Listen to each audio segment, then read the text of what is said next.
கோதுமை ரவையில் ஸ்வீட் எப்படி பண்ணுறதுன்னு பார்க்கலாம். அதுக்கு ஒரு கப்பு கோதுமை ரவை எடுத்து மிக்ஸி ஜாரில் சேர்த்து ஓரளவுக்கு பொடியாக அரைச்சிட்டு வந்துட்டேன். அதோட ஒரு 1½ கப்பு பால் சேர்த்து ஒரு 10 நிமிஷம் ஊற வச்சுக்கலாம். ஸ்டவ்வில் கடாயை வச்சு 2 டேபிள் ஸ்பூன் நெய் சேர்த்து முந்திரி, திராட்சை, பாதாம் சேர்த்து வறுத்து எடுத்துக்கலாம். அதே நெய்யில் அதே கடாயில் இப்போ ஒரு கப்பு சர்க்கரை சேர்த்துக்கலாம்.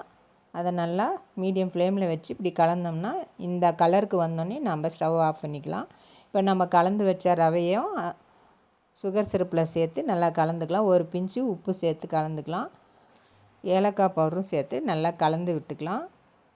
நல்லா திக்காகி வரணும். இந்த அளவுக்கு நல்லா திக்காக வரணும். இப்போ ஒரு கேக் ட்ரேவில் நெய் 1 டீஸ்பூன் சேர்த்து நல்லா கலந்துக்கிட்டு வறுத்த முந்திரி, திராட்சையும் சேர்த்துட்டு ஸ்வீட்டையும் எடுத்து அதிலே சேர்த்து நல்லா பரப்பி விட்டுக்கலாம். ஆறட்டுன்னு பிளேட் போட்டு கமுத்துனோன்னா நல்லா கேக் மாதிரியே வந்துடும். இப்போ நம்ம கட் பண்ணி எடுத்துக்கலாம். நம்மளுடைய ஸ்வீட்டு ரெடி ஆயிடுச்சு.